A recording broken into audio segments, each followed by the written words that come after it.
on a baseball player's comeback to the game.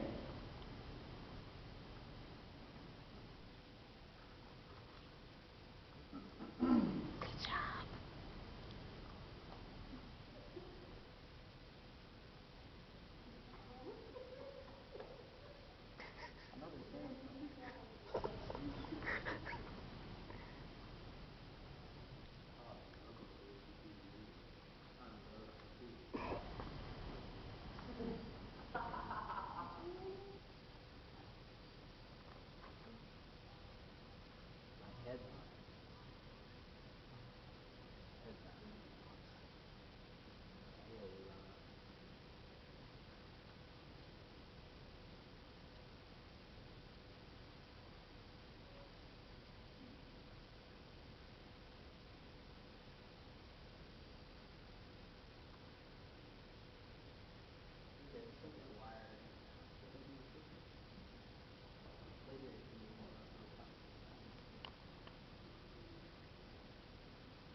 It's a video.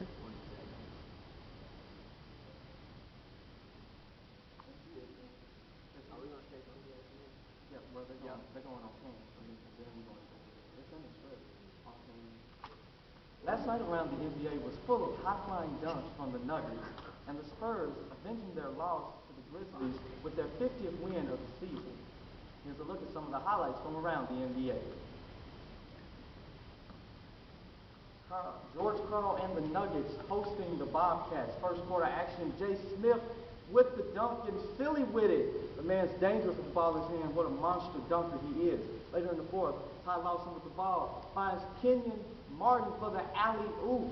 Puts the Nuggets up 70-56 in the third quarter. Later on in the third quarter, off the steal, J.R. Smith driving, but finding the up and up to the Birdman, Chris Anderson with the flush.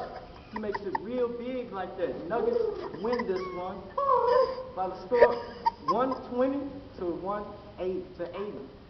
Denver wins their third straight game of the matchup. They are fifth in the Western Conference. Coming up, the San Antonio Spurs trying to avenge that horrible loss they suffered with the Memphis Grizzlies. Coming up, first quarter action to Duncan with the flush. Duncan had a big night, 12 points, 12 rebounds in the game. Later on in the second quarter, Duncan with the hook off the miss finds DeJuan Blair with the putback. He gets the and one. San Antonio 52-46. Later on in the third, George Hill with the flush gets the floater in, kind of like Tony Parker there a little bit. Spurs will go on to win this one by the final score of 109-99. The Spurs get their 50th win of the season. And that'll do it for sport, but don't go anywhere. There's more news coming up on the next side of the break. Hey man, my stuff's trademarked. You can't be doing that. I'm gonna have a mouth.